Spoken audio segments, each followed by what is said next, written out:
Games. A story by Alison Lurs. Episode 9 of the Shadows over Innistrad saga. Commander Odric, I write to you in great distress. The transport caravan departing Riders Lock was attacked this morning by a wave of rogue scabs. The guards under my command were transporting the prisoner Gisa Sasani to Fraben for punishment. The road between the prison and the city is usually well-trod and safe for passage, but as per your orders I tripled the guard that would travel along with the caravan. The weather was misty and grey, nothing out of the ordinary for this part of Gavoni. As the light was beginning to come over the horizon, we were overcome by a sudden attack of ghastly, violent, misshapen scabs. We defended the caravan valiantly, but the malice and will of these creatures was too great to overcome. 1/4 of the procession is dead, despite our additional reinforcements, and the prisoner seems to have escaped in the chaos. These scabs seemed different from ones I have seen in the past. Quick, many-limbed, as if their maker is testing a new formula for their sick development. My forces stood little chance. I write to you from a safe haven in Mawald Downs. I received little injury in the attack, but I believe the prisoner may be heading toward the coast. She is half a day's travel ahead of me, but I am in pursuit. I will write when I know more. Signed Executive Officer Greet. The Lunarch Inquisition. A story by James Wyatt. Episode 10 of the Shadows over Innistrad saga. Greet held the reins of the horse as Thalia mounted, avoiding her eyes as she had since they left Odric. But as she handed the reins up to her, Greet met her gaze at last. What will you do? I'm going to fight. If the angels themselves have become monsters. You would fight the angels themselves? Greet asked, wide-eyed. If I must. How can you be so certain you're right? Thalia heard so much in that question. Greet let go of the reins and looked away as she stepped back from the horse. You could come with me. No. Greet seemed to be talking to herself as much as to Thalia. But I hope. I wish you the best, Thalia. Thank you. All That Came Before. A Story of Mercadia by Leah Potyandi. Fahadh shook her head, smiling an indulgent smile. My persistent daughter. You know those herbs do best in the woods. Herbs growing in the garden would miss the wildness. They'd miss the trees and the river. Fahadh's eyes sharpened. Sounds like you found one of our old shamans. Not many left. Rushwood tends to swallow them down. Akan raised an eyebrow. Shamans? Shamans just read the harvest and bless the hunt. Read nice words when people die. That sort of thing. They don't push ceramic pieces into their skin. Maybe not our shamans. But my mother used to tell me stories. She told me that a long time ago, our ancestors honored their people with masks. Not just their own ancestors, but the people who were alive too. Their parents, and siblings, and children who shared their table. She looked down at Chohani, waiting to be stitched and swathed. The living, along with the dead. It sounds strange, doesn't it? But those shamans, they made their masks of all different pieces. Like a puzzle or a mosaic, each piece was meant to represent or channel a different aspect of their people. Kind of like a picture of who they were and what they could do. There's great power in that sort of togetherness. It's a shame what we've forgotten. A picture? Sure. Akan made a show of shaking her head, completing her work in silence. But deep down inside, she felt a little thrill. Offers to the Fire. A story by Doug Beyer. Episode 4 of our prologue to the battle for Zendikar. Chandra, get up. Chandra was back in her bed at the monastery. She had a sinking feeling that it might, in fact, be that time people call morning.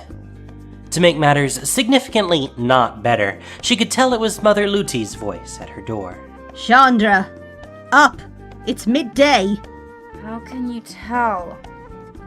From the inside of my eyelids, it looks exactly like sleeping time.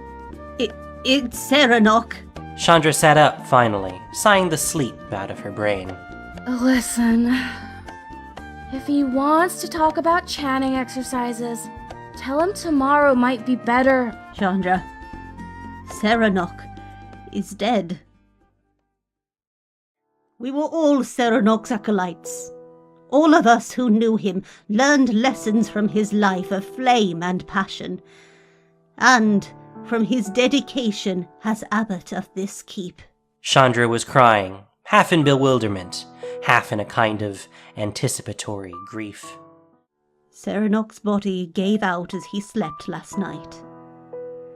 And in his passing, because he was a teacher to the end, he bestowed on us a final lesson.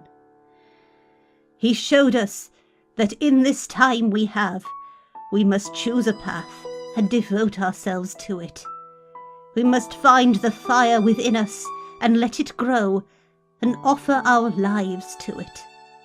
And we must see that fire stoked in the hearts of others. Mother Luti clasped her hands together. Goodbye, Serenok. The monks lowered their heads. Their hooded robes fell down over their faces. When the ceremony concluded, Chandra did not return to the monastery with the others. She walked away from the keep, deeper into the mountains. She heard Luti calling after her, but she did not turn back.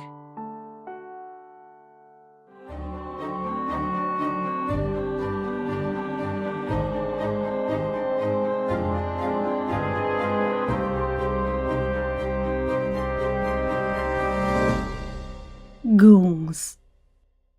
This story begins in the simple fishing village of Redwater at Red Bay, the biggest fishing village in the realm, welcoming travellers from all over. At the centre of the village is a crossroads with a notice board filled with multicoloured contracts waiting to be taken up. A man in his late 30s scans the notice board, studying every contract. His right hand is raised to his long, narrow face, lightly stroking a small, pointy black beard on his chin. The man chooses a purple contract that has the highest paid reward. As he walks away towards the docks, a young lady with a hood over her head, concealing her face, bumps into him, grabbing the contract, and continues walking. Ah! Excuse me! That's mine. Don't you think you should give it back, child? Firstly, I'm not a child. I'm a woman. Secondly, I think you find it's mine. I got told of a high reward and to look for a purple contract. I called dibs. Not my fault you weren't around to hear. Tell you what.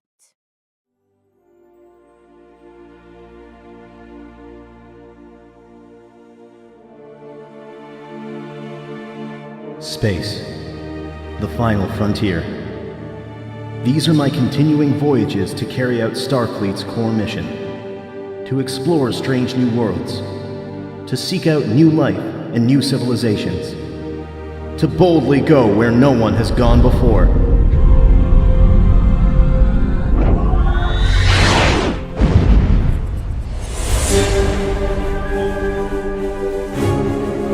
Star Trek: The Adventures of Dean France.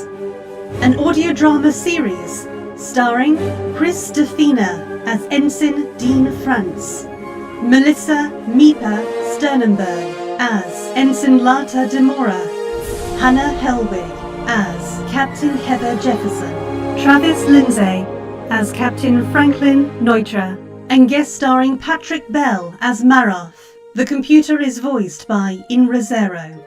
The series is directed by Andre Martinez. This is Episode 1, Marooned.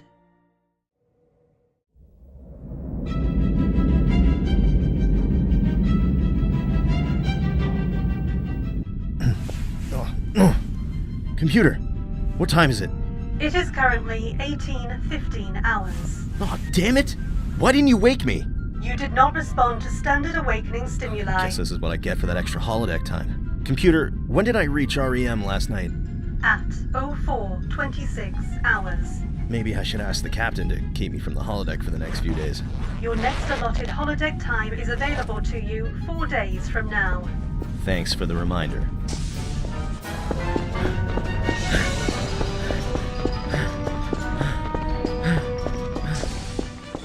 You are late. Yeah, I know.